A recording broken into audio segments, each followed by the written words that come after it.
वक्रतुंड महाकाय सूर्यकोटि समप्रभ निर्विघ्नं कुरु मे देव सर्वकार्येषु सर्वदा।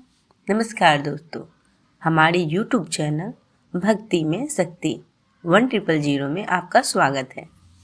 गणादीप संकटी चतुर्थी 30 नवंबर को यानी कि आज है। इस दिन पूरे विधि विधान से भगवान गणेश की पूजा करने से सभी कष्टों का निवारण होता है। मान्यताओं के अनुसार किसी भी शुभ कार्य की शुरुआत भगवान गणेश की पूजा के बिना नहीं की जाती। वहीं संकटी चतुर्थी भगवान श्री गणेश को समर्पित है। इस चतुर्थी पर पूरे विधि विधान से भगवान श्री गणेश का पूजा किया जाता है। मार्गशीर्ष मास की कृष्ण पक्ष की चतुर्थी तिथि पर संकटी चतुर्थी का व्रत रखा जाता है, जिसे गणादीप संकटी चतुर्थी भी कहते हैं। भगवान गणेश का आशीर्वाद पाने और अपने जीवन की मुश्किलों को दूर करने के लिए कई लोग इस दिन व्रत भी रखते हैं, जिसका पारण चंद्र दर्शन के बाद किया जाता है। इसलिए आइए जानते हैं संकटी चतुर्थी पूजा का मुहूर्त, विधि, चंद्रोदय का समय। कार्तिक माह कृष्ण पक्ष की चतुर्थी तिथि की शुरुआत 30 नवंबर दोपहर 2:24 पर, कार्तिक माह कृष्ण पक्ष की चतुर्थी तिथि समाप्त 1 दिसंबर दोपहर 3:31 तक। चंद्रमा दर्शन का समय 7:54। भगवान गणेश जी का जलाभिषेक करें। गणेश भगवान को पुष्प, फल और पीला चंदन लगाएं। तिल या बूंदी के लड्डू का भोग लगाएं। संकटी चतुर्थी कथा का पाठ करें। ओम गं गणपते नमः मंत्र का जाप करें।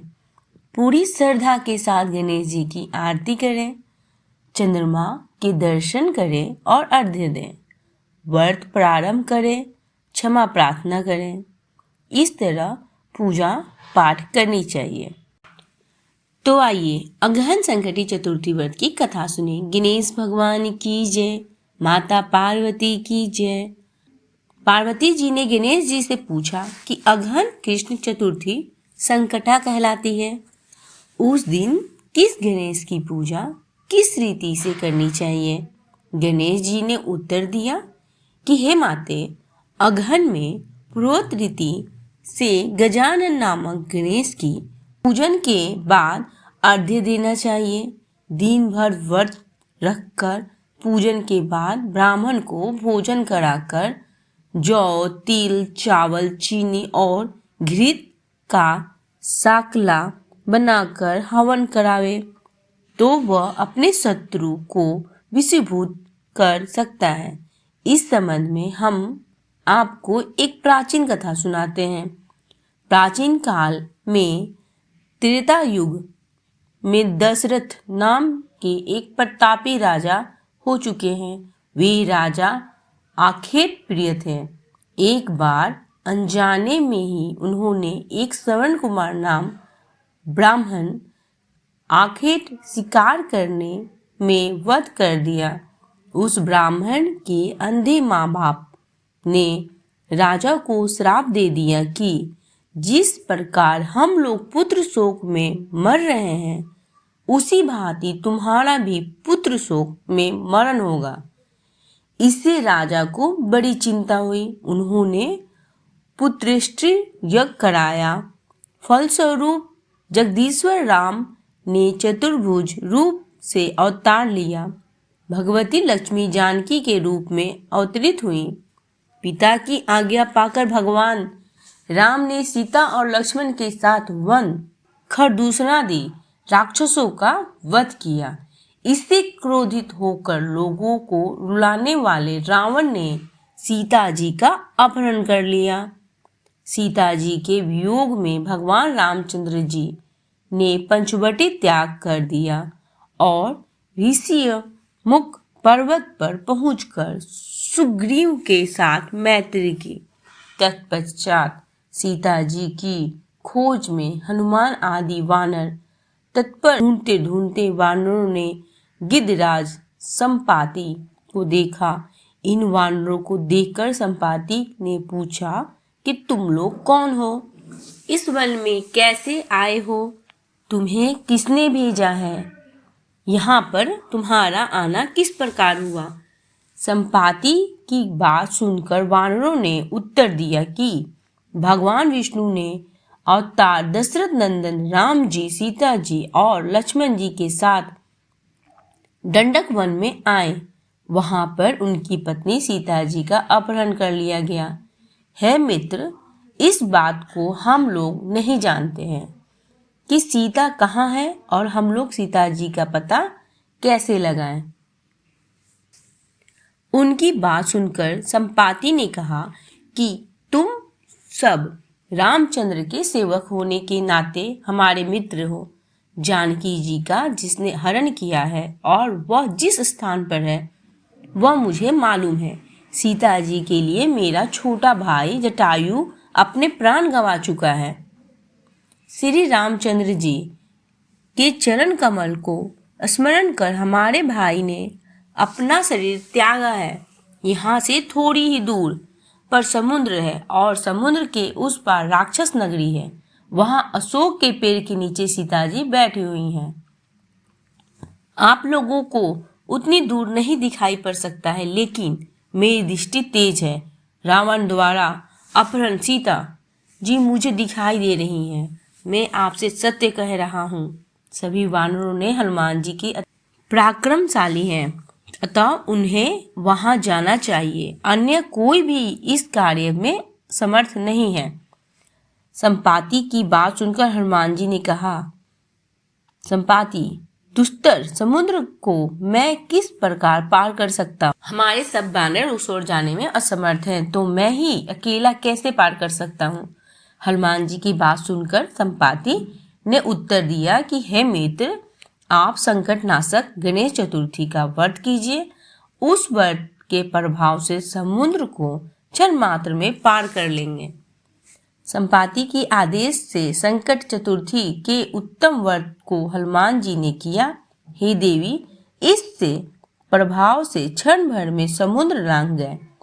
इस लोक में इसके समान सुखदायक दूसरा कोई व्रत नहीं है। श्री कृष्ण जी कहते हैं कि महाराज युधिष्ठिर, आप भी इस व्रत को कीजिए। इस व्रत के प्रभाव से आप क्षण भर में अपने शत्रुओं को जीतकर संपूर्ण राज्य का अधिकारी बनेंगे। भगवान कृष्ण की वचन सुनकर युधिष्ठिर ने गणेश चतुर्थी का व्रत किया। इस व्रत के प्रभाव से वे अपने शत्रुओं को जीतकर राज्य के अधिकारी बन गए। इस तरह यह कथा समाप्त होती है। बोलिए गणेश भगवान की जय, भगवान विष्णु की जय, माँ लक्ष्मी की जय, माँ पार्वती की जय, भोले बाबा की जय। तो आइए गणेश जी की आरती करें। जय गणेश जय गणेश जय गणेश देवा, माता जकी पार्वती पिता महादेवा। एक दंत दयावंत चार भुजाधारी, एक दंत दयावंत चार भुजाधारी। माथे पे तिलक सोहे मूस की सवारी, माथे पे सिंदूर सोहे मूस की सवारी। जय गणेश जय गणेश जय गणेश देवा, माता जकी पार्वती पिता महादेवा। पानी चढ़े फूल चढ़े और चढ़े मेवा, पानी चढ़े फूल चढ़े और चढ़े मेवा। लड्डुअन का भोग लगे संत करे सेवा। जय गणेश जय गणेश जय गणेश देवा, माता जकी पार्वती पिता महादेवा। अंधन को आँख देते कोढ़िन को काया, अंधन को आँख देते कोढ़िन को काया। बाझन को पुत्र देते निर्धन को माया। जय गणेश जय गणेश जय गणेश देवा, माता जकी पार्वती पिता महादेवा। सूर्य श्याम शरण आए सफल की जो सेवा, सूर्य श्याम शरण आए सफल की जो सेवा, माता जकी पार्वती पिता महादेवा। जय गणेश जय गणेश जय गणेश देवा, माता जकी पार्वती पिता महादेवा। दीनन की लाज रखो शंभु सुतेवारी, कामना को पूर्ण करो जग के बलिहारी। जय गणेश जय गणेश जय गणेश देवा, माता जकी पार्वती पिता महादेवा। बोलो गजानन गणेशाय की जय। हमारी YouTube चैनल भक्ति में शक्ति 1000 को लाइक करें, सब्सक्राइब करें। नीचे जो बेल आइकन है उसे ज़रूर दबाएं ताकि हमारा नोटिफिकेशन सबसे पहले आपके पास पहुंचे। और हमारी कथा में अगर कोई गलती होती है या फिर कुछ कमी है तो प्लीज़ हमें कमेंट करके बताएं ताकि हम सुधार करें।